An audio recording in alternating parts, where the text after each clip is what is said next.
El otro día revisité una película que llegué a apreciar bastante hace unos años, pero de la que recordaba poco más que la agradable impresión que me había dejado. Es decir, quizás no tenía las referencias suficientes para saber si realmente era una buena película o si simplemente la vi en un buen momento. Atlantis, el Imperio Perdido de Disney. O sea, la película de Disney, no el Imperio Perdido de Disney. O sea, sí hay mucho de eso, pero bueno. En la cultura popular y en mi propio imaginario, esta es una película de culto, es decir, que a pesar de su calidad poco ruido hace actualmente, que no muchos recuerdan y que también tiene una princesa que ni siquiera logró servir de burla como pasó con Mérida en la secuela de Ralph. Best of luck finding your song. Ach, lang me your lumrietje me a moose neerly your gurno wi a teardrop in his eye. Hey, she back me, lassie? Si esta película es tan buena como la recuerdo, ¿por qué la casa del ratón se ha encargado de esconderla bajo el tapete? Así me di a la tarea de hacer una breve reseña con un análisis de sus fortalezas, las debilidades y lo que le hubiera convertido en una mejor película de animación, independientemente de la taquilla o del alcance que hubiera tenido con su target. Pero bueno, para lograr lo anteriormente dicho necesito hablar de la película tal cual es, por lo cual voy a tocar algunos spoilers, por lo que recomiendo que la vayas a ver antes de ver esto. Como adelanto de mi reseña diré que sí vale la pena por sí mismo, no es una pérdida de tiempo, es una película adelantada a su tiempo, pero si se quieren quedar, procedan bajo su propio riesgo. Esta es la historia de Milo Touch, un joven lingüista que desea encontrar Atlantis, una ciudad mitológica de la que supuestamente el abuelo ya fallecido de Milo tiene pruebas para hallar contenidas en un libro antiguo con descripciones exactas. Al parecer ha sido suficientemente insistente desde hace un tiempo con el temita, aunque sin éxito, al toparse con el comité del museo para el que trabaja, quienes lo toman por loco. En unos minutos se nos muestra su avidez por el tema, por lo que al ser rechazado también lo notamos frustrado. Afortunadamente para él, su abuelo tenía un amigo llamado Preston Whitmore, millonario que jugará un papel fundamental en la historia, pues lo manda a llamar por medio de Helga Sinclair, una dama estilo Black Widow, para ofrecerle financiamiento y personal para su todavía loca expedición. Así, reconocerá al equipo que lo acompañará en su viaje. Este grupo lo conforma Lyle Rourke, el comandante y al parecer experimentado explorador, pues también fue el que dirigió la expedición que recupera el libro en el que Milo basa toda su búsqueda, así como otros miembros de esta tripulación que también estuvieron en el viaje anterior. También está Molière, excéntrico experto en excavaciones y dueño de una colección de tierra a la que mima mucho, quizás de más. Vincenzo Santorini es un experto en explosivos, poco expresivo, práctico, algo duro, como se espera que sea alguien cuyo trabajo es destruir. Audrey Ramírez es una jovencita mecánica, el personaje latino de la película, rebelde, con modales algo toscos, pero que es claramente todavía un infante, o al menos más que el resto de los personajes. Joshua Sweet es un doctor, con el físico también para ser motivo de las lesiones que él mismo vaya a curar, pero con una actitud amorosa, relajada y hasta graciosa. Wilhelma Berta Packard, o la señora Packard, pues, es una gruñona anciana experta en comunicaciones, poco afable pero neutral la mayor parte del tiempo. Y al final, First Jedediah Alar, o sea, Cookie, quien es el otro anciano, con conductas más desinhibidas, parlanchín, divertido, un anciano excéntrico, siendo el cocinero de la tripulación del Ulises. Y también viene Helga.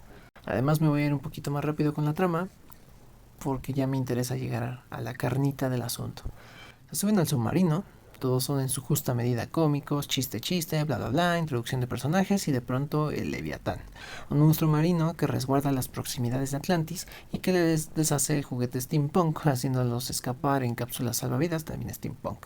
Usando más artilugios punk steam, se abren paso entre caminos, puentes que se caen, subsuelo, boom, llegan a Atlantis, y esto lo saben porque son recibidos por una joven con ropa exótica, llevados hasta el rey Kashekim, que además resulta ser el padre de la joven que lo recibió antes y, o sea, espera, la hija del rey es la que lo recibió. Por definición, una princesa es la hija de un rey, ¿no? Ya ves, no estoy soñando. Así funciona el sistema monárquico, entonces la princesa en cuestión, Kira Gakashnedak, o no más Kira, para los cuates, es una princesa en una película de Disney y que ni siquiera figura en su línea de princesas. He visto considerada a Nala, esa que hace las delicias de los furros, pero técnicamente no es una princesa. A Mulan también, que es de los mejores personajes de la empresa, pero que sin duda tampoco es una princesa. Pero una princesa no blanca que pelea, que no se achica ante el peligro y que básicamente cubre todas las cuotas de lo políticamente correcto y no es considerada dentro de las princesas. Y ahora que ya me detuve más en esto, hagamos un paréntesis. ¿Qué con la palabra princesa? Si lo que nos están tratando de hacer entender es que una princesa es una mujer que cubre ciertas características, ¿por qué poner a Mérida, que lucha por no ser tratada como una moneda de cambio, junto a Blancanieves, cuyo único mérito es ser blanca y supuestamente por ello hermosa, aunque no sé si muy lista? ¿Por qué no ponen a Clotty, que muestra valores y convicciones intachables, a Franny Robinson, que es de lo más inteligente que ha escrito Disney, a Judy Hopes, que no es el estereotipo de aventurera, pero que tiene otro tipo de fortalezas que la sacan a flote y a sus amigos? Y bueno, sé que me estoy queriendo hacer limonada de los limones del cactus seco de coherencia que es esta compañía, pero vamos, si yo lo puedo notar, no dudo que los genios que hay detrás no se den cuenta de esto. Nunca es tarde para recapacitar, vaya, pero bueno, no es mi franquicia. El rey se muestra receloso con los forasteros, pero la labia del conquistador, digo, del desinteresado aventurero, los convence. Además de que Milo parece tener habilidades para la lengua antigua del lugar que ni ellos mismos parecen entender porque YOLO, haciendo que Kida interceda para que los dejen permanecer ahí. Ok, el hecho es que la ciudad les da habilidades extrahumanas a los que habitan ahí, como la longevidad. Además, una fuente inagotable de energía para todas sus máquinas, cosa que descubriremos un poco más adelante. Entonces se inicia la búsqueda de Milo o Milo y Kida, con sus toquecillos de ecchi para el público ligeramente más adulto o pervertido. Entonces nos enteramos que el poder de la ciudad se concentra en el corazón literal de Atlantis, escondido en una ubicación que permanecerá secreta unos, no sé, a lo mucho 5 minutos más, y los cristales que cada habitante porta a manera de colguije se vuelven las llaves de todo. Supongo que con eso recargan pilas, abren puertas. No sé por qué no se explora más a fondo o hasta dónde llega ese poder, porque básicamente solo nos muestran que pueden prender sus motos. No sé si tienen otros sistemas de comunicación o quién sabe. Después de aquí, todo pasa con mayor inconsistencia. Cuando regresan con el rey, resulta que Rourke, la persona que tiene más cara de malo en todas las películas de Disney, los traiciona. ¡Wow! La revelación, por Dios, qué sorpresa, ¿no? Estableciendo que quiere el cristal del corazón de Atlantis para venderlo, porque no es más creativo ni más ambicioso. Lesiona al rey de gravedad, descifra la ubicación del corazón y lleva a Milo y a Kida, para que lo ayuden, supongo. Ahí Kida se fusiona con el corazón de Atlantis por alguna razón. Es algo que ya le sucedió a su mamá, pero tampoco alcanzamos a entender cuál es la verdadera razón de esta fusión, haciéndola a ella un objeto en sí y por lo tanto víctima del secuestro orquestado por Rourke, mismo del que todos estaban enterados desde el principio porque la tripulación es mala, sí, bla bla. Milo se pone de moralista, les dice sus verdades a todos y convence a algunos como buen protagonista evangélico. El rey le cuenta la naturaleza del corazón de Atlantis, diciéndole que se alimenta de las emociones de los habitantes de Atlantis y que se unirá a alguien de sangre real cuando la ciudad esté amenazada, cosa que ya sucedió con Kida, pero que no tuvo ninguna repercusión. Es decir, el cristal solo busca su supervivencia porque de alguna forma está vivo y pretende sacrificar la vida de alguien de sangre real cada vez que lo esté. ¿O cómo funciona esto? No entiendo. También se revela que esa misma necesidad de protección fue lo que llevó a Atlantis a desaparecer de la superficie para refugiarse y por lo tanto también terminó con la vida de su esposa, la mamá de Kida, al fusionarse con ella. A este punto retornaremos cuando hablemos de la ambición y su papel en la trama. Pero seguimos.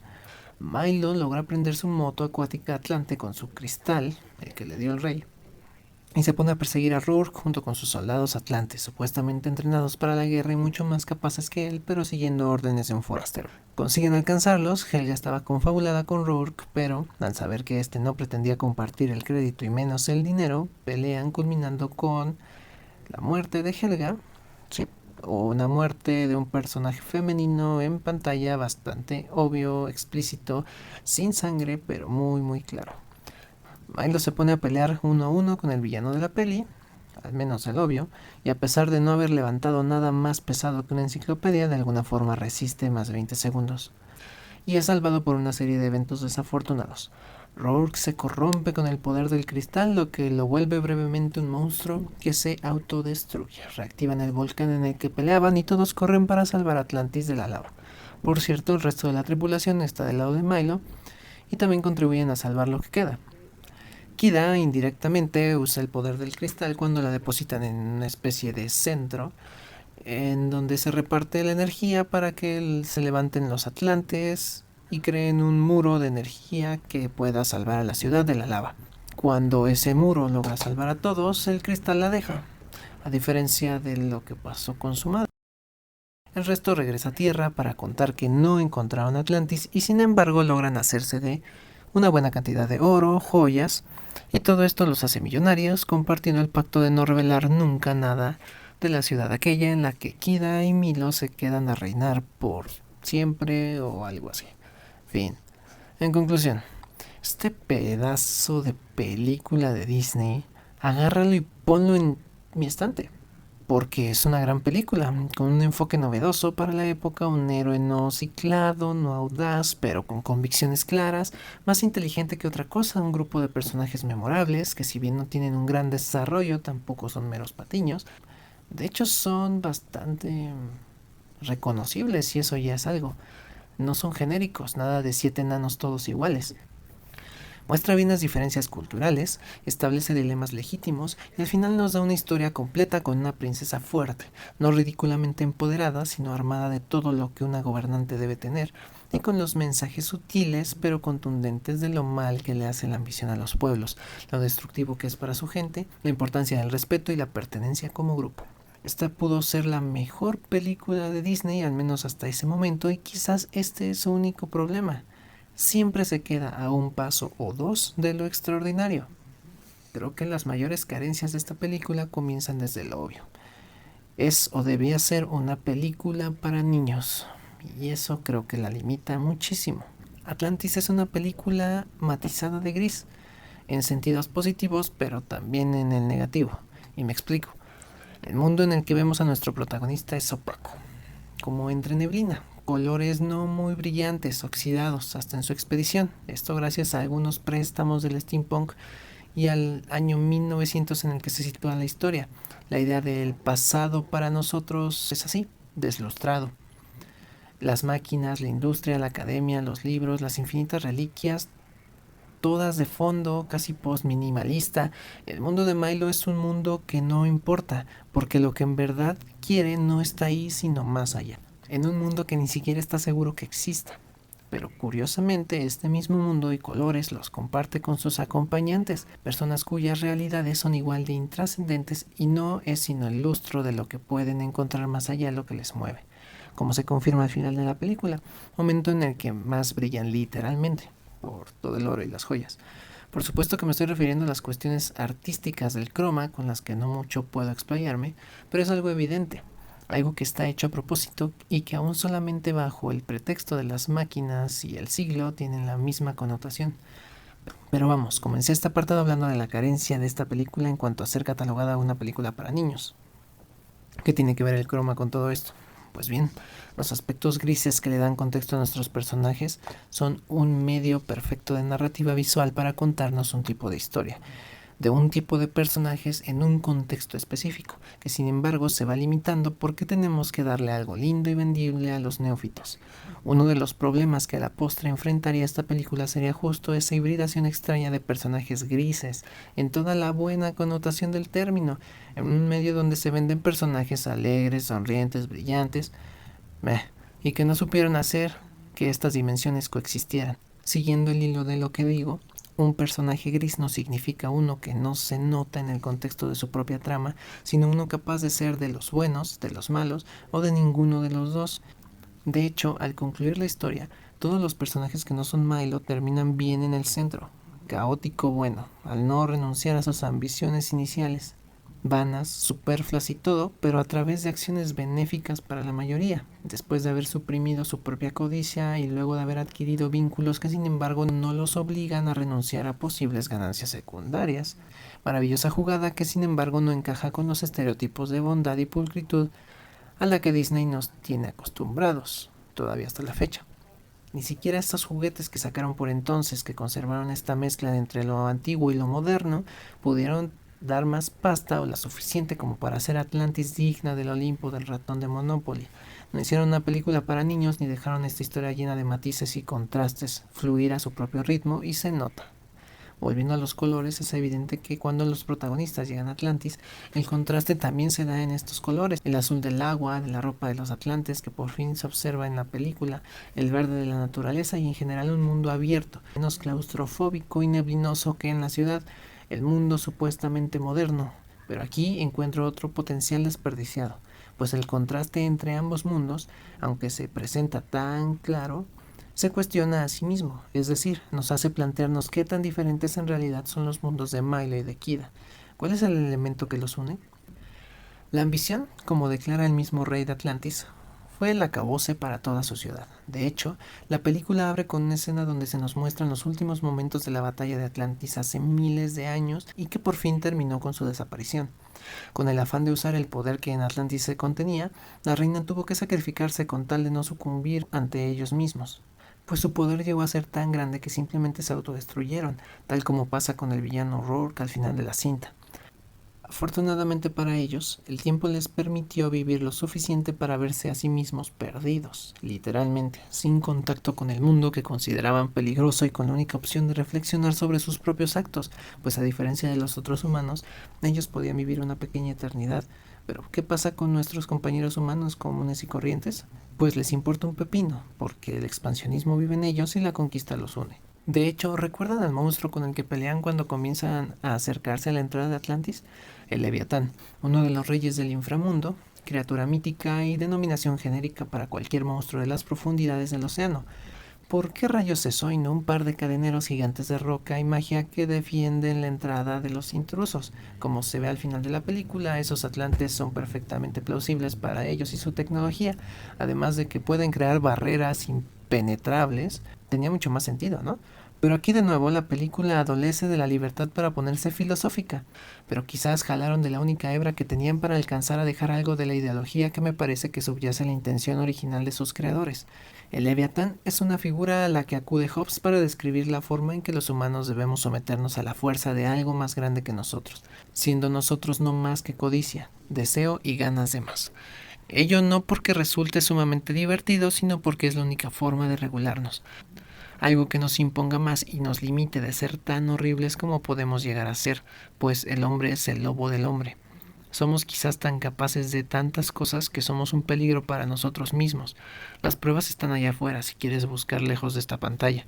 Me parece que Leviatán aquí funge como el único límite para que el mundo externo, en caso de que alguien decida profanar con su planta su suelo,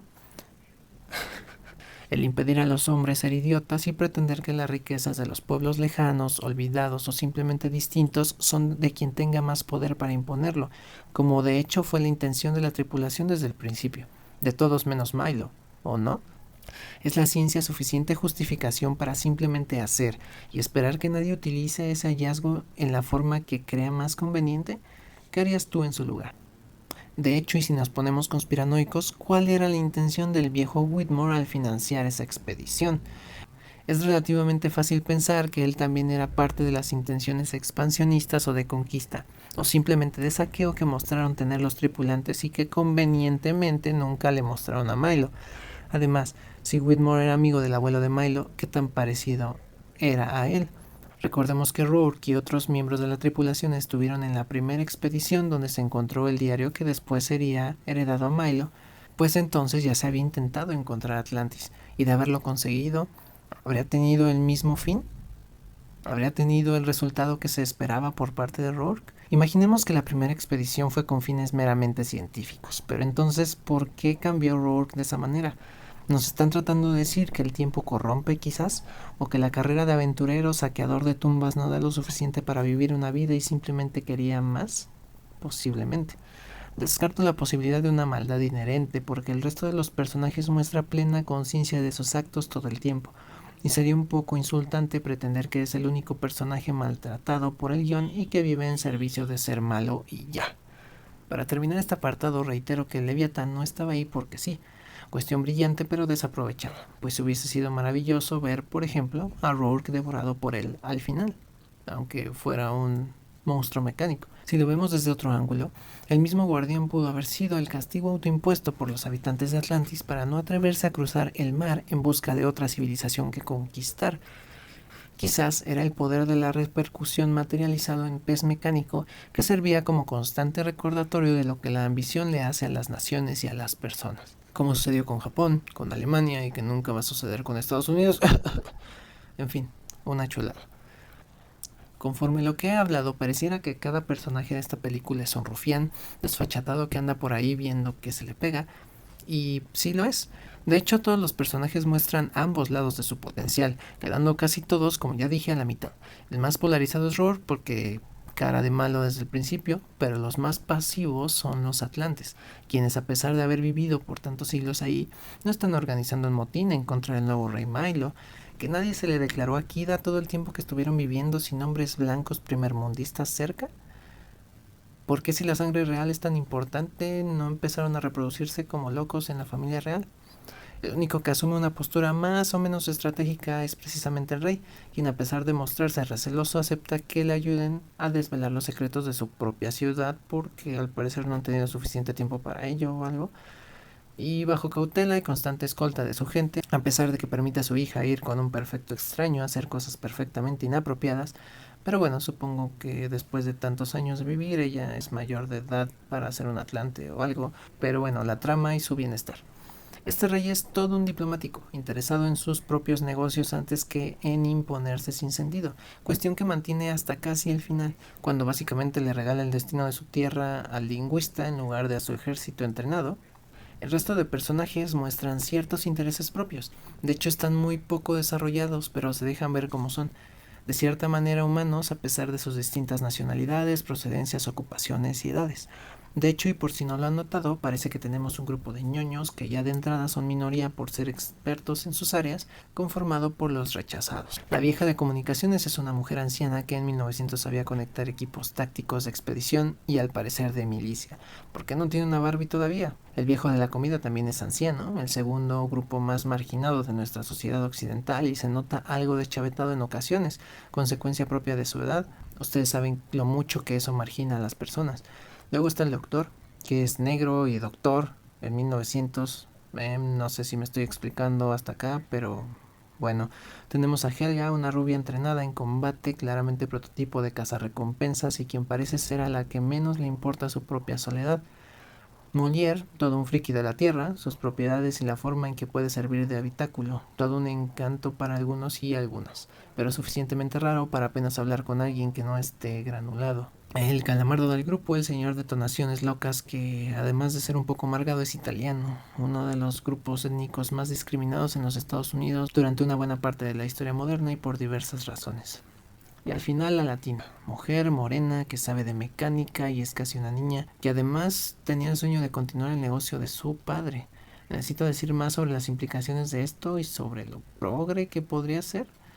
Al diablo Elsa y Anna, aquí está la inclusión a partir de la soledad de los propios personajes.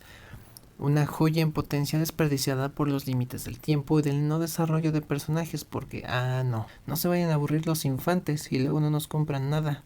Y por eso Estudios Ghibli es mejor y siempre lo será por no tratar a su audiencia como retrasados, pero eso es otro asunto. El punto es que Atlantis tiene el séquito de personajes más marginados y rechazados de Disney. El mismo Milo en última instancia es un sabiondo cuyo mayor anhelo es ir a encontrar una ciudad que no sabe si existe porque su mejor amigo era su abuelo que ya se murió y le dejó un libro y ahora el libro es su mejor amigo. Digo, no tengo nada en contra de los abuelos muertos o de los libros, pero es claro que a este muchacho le hacía falta algo de contacto humano, al grado que decide quedarse en Atlantis junto a Kida porque es el único mundo al que pertenece y al que quizás siempre perteneció. No deja nada atrás porque en su lugar de origen nada le pertenece y a nada se ató. Parece exagerado, pero este grupo de solitarios rechazados y probablemente hasta marginados se les ve crear una especie de vínculo y quizás la única razón de traicionar sus ideales de enriquecimiento porque encontraron algo un poco más valioso que el oro. Y no quiero sonar más cursi, pero estoy seguro que con una media hora más de desarrollo estos personajes hoy serían sumamente entrañables, pero no recordamos ni su nombre.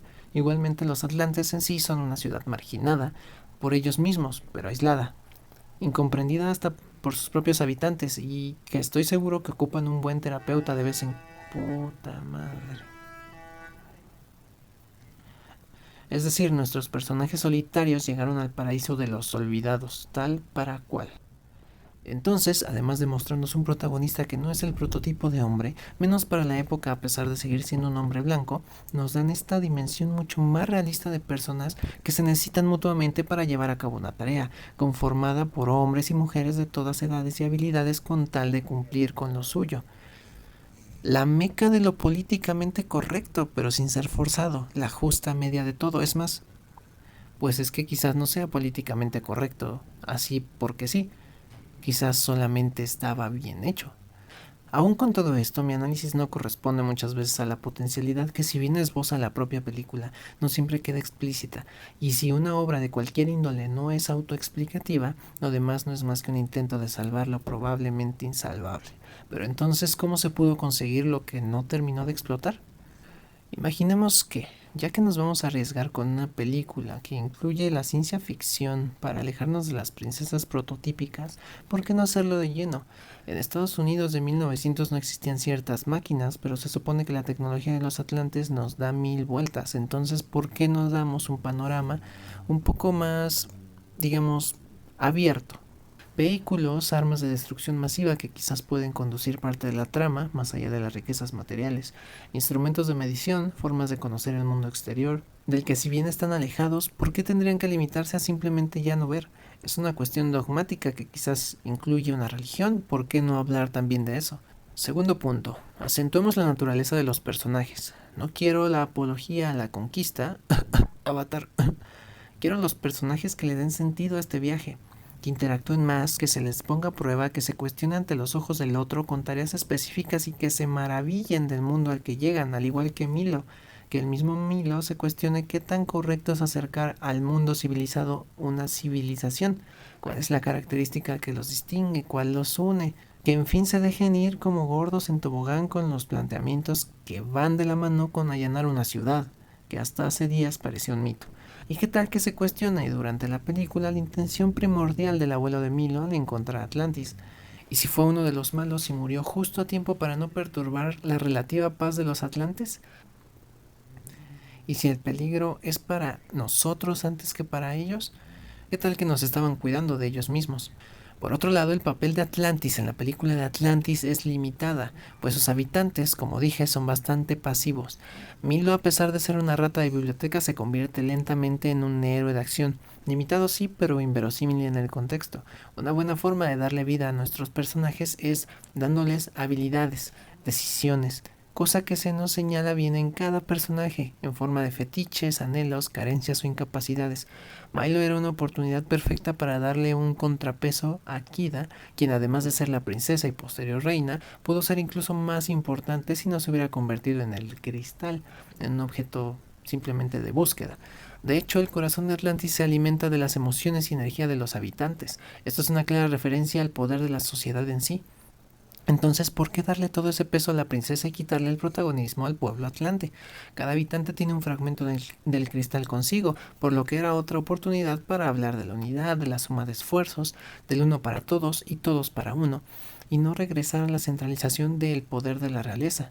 Imaginen una pelea final en la que el mundo moderno y la ciudad perdida unen sus fuerzas, aprendiendo unos de los otros dentro del contexto de la batalla contra un malo que bien pudo ser un poquito más astuto, tanto como lo es Milo, ya que pretende ser la contraparte malvada de él.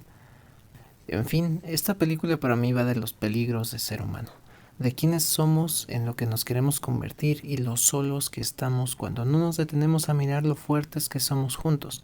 Cursi. Una ciudad perdida en el tiempo, supuestamente antigua, pero adelantada en varios aspectos, tanto así que pudo servir de intuición del destino que más tarde, en el mismo 1900, sufriría el mundo contemporáneo, haciendo así una crítica mordaz a la estupidez humana, a no respetar nuestros propios límites, no aprender del pasado y creernos superiores simplemente por tener un arma o vestir con corbata. Quizás también es el cambio de paradigma en cuanto al héroe solitario y mujeriego, a la princesa dulce y pasiva, a los personajes unidimensionales y polarizados que no se muestran lo verdaderamente solos que están, Por otro lado, una crítica a las políticas expansionistas y de apropiación del mismo Estados Unidos, ambición desmedida. Desgraciadamente la mayor parte se queda en potencia, y a pesar de sus defectos es una pieza que vale la pena ver, solo para que se den una idea de lo grande e importante que pudo llegar a ser, pero no quisieron. Y mientras películas propositivas, inteligentes y honestas sigan siendo opacadas y hasta plagiadas por los mismos bodrios de siempre y versiones live action innecesarias, difícil será que el tiempo reivindique obras como esta. Una película adelantada a su época, lo digo sin temor, llena de calidad, potencial y propuesta que permanecerá en mi trono personal de joyitas ocultas de Disney, joyas que quizás sí deban quedarse, accesibles solo para quien las sepa buscar.